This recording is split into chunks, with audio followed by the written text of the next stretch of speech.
Since 2020, there has been an ongoing debate in the background of every workplace.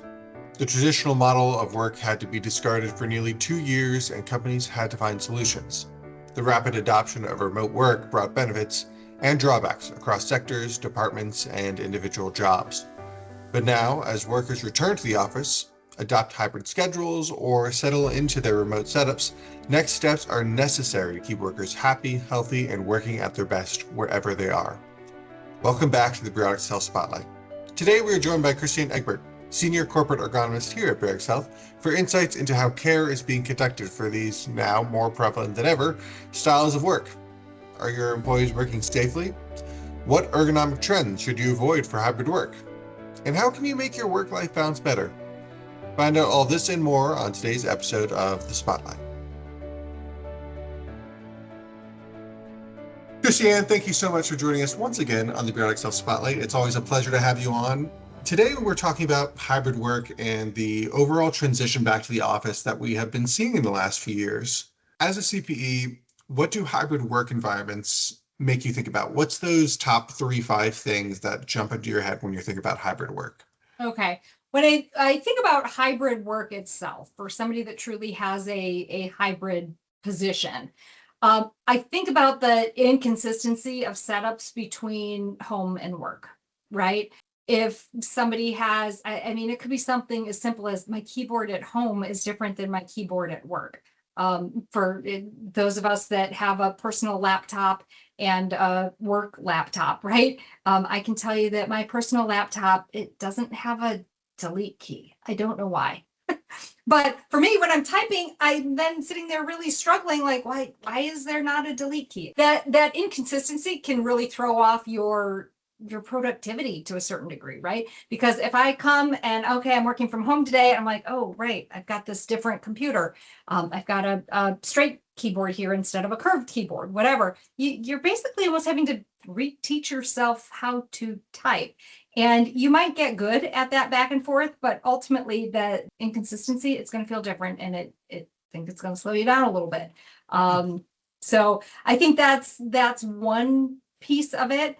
I think a lot of times there's a lack of equipment at home as well, that maybe offices are set up with ergonomically correct equipment, sit-stand desks, that sort of thing. And then at home, you're sitting at your grandpa's uncle's old desk that you inherited when you were in college and you never got a new desk.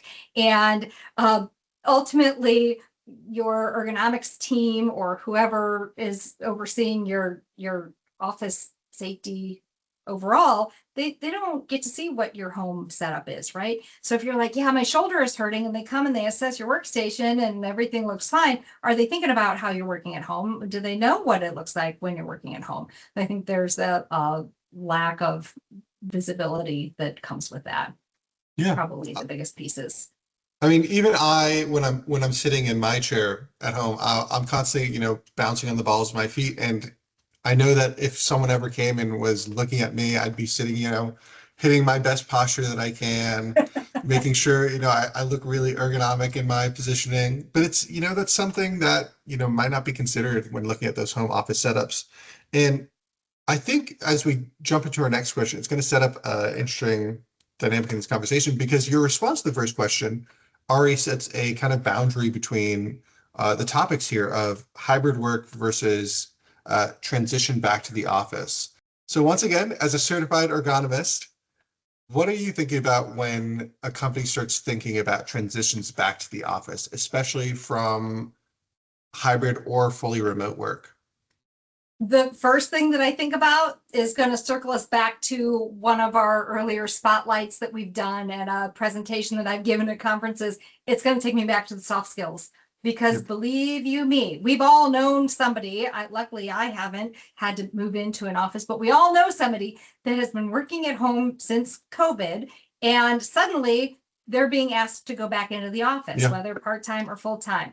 Have you ever met anybody that was like, awesome, I am so excited to go back to work? Actually, I can think of one person that was like, yeah, I'm ready. I feel like I do better in that environment. For the most part, people have adapted, and most of us are darn good at working from home. So the soft skills that come with that, of telling people that they have to go back to work is honestly probably going to be the is probably going to be the biggest barrier that you have, how that's presented to people. That's the first piece that I think about. And then the second is making sure that the equipment that's there, if it really hasn't been used much, I mean, I've had clients that are like, nobody's been in this building in 6 years really, or occasionally there's somebody in. Now suddenly they've got a shift of 500 people coming in and they're like, oh, hey, we got 400 desks. Okay, maybe we need to set up a schedule. So there's some logistics that has to go into that. And then making sure that the equipment that's there is good and current, because if it was old equipment when they left 6 years ago, it's going to be older equipment now. And does it still work? And is everything functioning the way that it should be? I think that's a big piece of it. But companies are wanting to capitalize on the real estate that they do have, right? So they're like, hey, we got these buildings, we should use them and fill them. When you're starting a conversation about, let's say, remote work, what are those general tips that you're providing to a client, providing to an employee who's trying to fix their setup? Well, for the hybrid worker, I'd have them think about how they're working in the office, and are they able to kind of replicate that at home? That would be a piece of it. But ultimately, those ergonomic rules that we apply, things like sitting with your chair adjusted correctly, your feet flat on the floor, your screen at about your eye level, kind of understanding those neutral postures is, the rules are the same and you have to try and follow them. So even when I'm sitting at a hotel desk and it is too high for me 100% of the time, and the chair is comfortable 0% of the time, I'm sitting there thinking like, okay, what can I do to achieve this improved positioning? You know what? I'm going to go get that little throw pillow from the chair that's here, and I'm going to use that as a back support. And I carry a laptop stand and a keyboard with me because I'm a big nerd and this is what I do for a living, so I do. But you're really trying to kind of replicate how you're accustomed to working, and you would want to do the same thing at home. Ideally, at this point in the work from home game, you should actually have decent equipment. You shouldn't have to be using a throw pillow. You should have that set up there and comfortable to work from every time you're working from home. Do you think that when companies are talking about hybrid work, that there really is a need for equipment to be purchased for these employees, especially if it's a long-term solution for workers they have 2 days out of the week where they work at home? Do you think it's essential for workers to have some kind of defined equipment budget where they know that the company is supporting this? They know that the company wants them to have this set up at home as well for their success. I do. I think there should be some general expectation. This is a conversation that I have often with many clients of like, well, these this particular team, they all work from home, and the expectation is that they have an adequate work from home setup. Okay, well, what is adequate? What does that mean? Again, early COVID days, we had people sitting crisscross applesauce on the bed. We're not up against that anymore. I was walking with my neighbor the other day and we were talking about it. And she said, I used to use an ironing board because we didn't have any more desks. That husband was at the kitchen table and they had a little desk area that her daughter was working at. She said, in order for us to spread out so we could all be on calls, or, her daughter they're actually all teachers. So they were all on calls, on Zooms all day. And she was like, I was sitting at an ironing board in a different room with the door closed so that we could spread out. We're not there anymore, right? We're not having to do that. So people say, oh yeah, well, they're expected to have a work from home setup. Okay, so they do, right? Well, we will assume that anybody working from home has a desk and a chair, and they're probably provided with a laptop and maybe a keyboard and mouse, ideally, maybe even a monitor. But that doesn't mean that it's truly adequate. So, okay, yeah, I have a desk, but again, it's my great grandpa's uncle's brother's desk that I got as a hand-me-down, and it happens to have a work surface, a real thick area underneath it, and I actually can't get super comfortable under it. But I have a desk, right? Or My favorite is I have friends that are, actually one of my very good friends is an interior designer.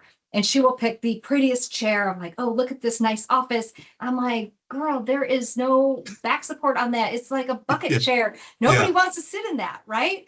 But it sure looks pretty. So people are like, oh yeah, I have an office and my desk is so pretty and I have this pretty chair and you should see the color of it. It's this perfect coral and it matches wonderfully. But is it adequate? Do you fit in it correctly? Does it adjust the way you need it to? What if it's a bucket? Where do you have armrests? Like you don't really need them, so that's okay. But are those non-armrests like getting in your way of sitting as close as you need to your desk? So it doesn't come down to people not having a desk or a chair, right? But maybe they need something different than what they have, and they don't realize the difference because it looks pretty or it's a family heirloom or whatever. I think that's the piece that companies are sometimes missing. That well, they have to provide that. That doesn't mean that they don't need something different, though, right? So I think that's a piece of it. Now, whether that is everybody gets a fixed budget to say, okay, you all have $500 that you can use.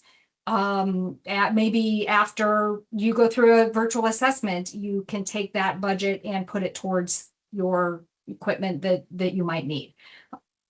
Or is it we're going to have you go through an assessment and then we're going to provide you the equipment that you need? Or, that's up for each individual organization to decide on their own. But I think being open to the fact that sometimes, even if we say they have to have adequate desk setup or whatever, however you want to say it, to realize that definition of adequate might be different, right? And you still might need to be able to provide equipment. I feel like anytime the topic of providing equipment comes up, there's always the cost of, where does the money come from? Are we saving any money from doing this? When we're looking at a setup that's being changed, whether that's hybrid, in office, remote only, there's that topic of, return on investment, of course. For this specific conversation, how are you, as an ergonomist, how are you as an ergonomist looking at, potential injuries for remote work that could be solved by equipment? What kind of injuries are you looking out for, or even just discomforts? What are those ailments that we're solving for? I mean, ultimately, the ailments are going to vary by person, right? I would say some of the common ones that we see are back, and it's typically, it's actually really easy to say, oh, it's from the chair, but so often it is not even from the chair, right? You've got somebody sitting working on their laptop when they're at home, and they're leaning forward like this. Doesn't matter how great my chair is, if I'm leaning forward because I can't see my screen well enough, that's going to cause a problem. Or maybe they have a screen, but at work they have two screens, and now they're using their laptop as their secondary screen, and they find themselves leaning forward to that, right?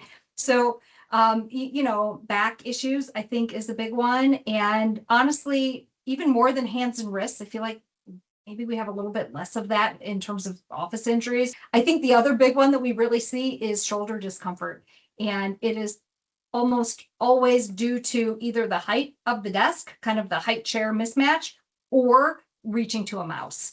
And straight away, I friends will ask me like, oh, I'm really having this discomfort. Where's your mouse? What kind of keyboard are you using? How far away is it? And I'm like, you got it. That's exactly what it is. Or again, for like, I can't remember the number. I want to say 99% of women, the standard fixed height 29-inch desk is going to be too high for us. And so we can raise our chair up, but we have to make sure we have a footrest, or we need to have a desk that goes lower than 29 inches to be able to accommodate us.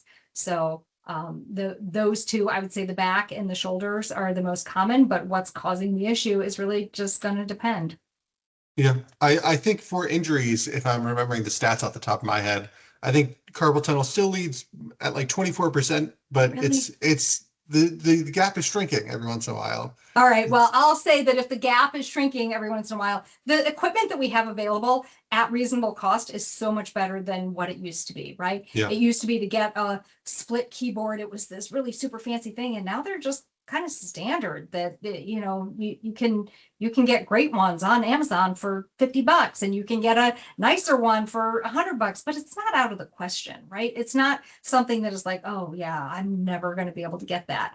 Same things with input devices, a vertical mouse or something like that. There's so many different types and varieties out there that it's easier to say yes to some of those things now. So I would anticipate that to drop.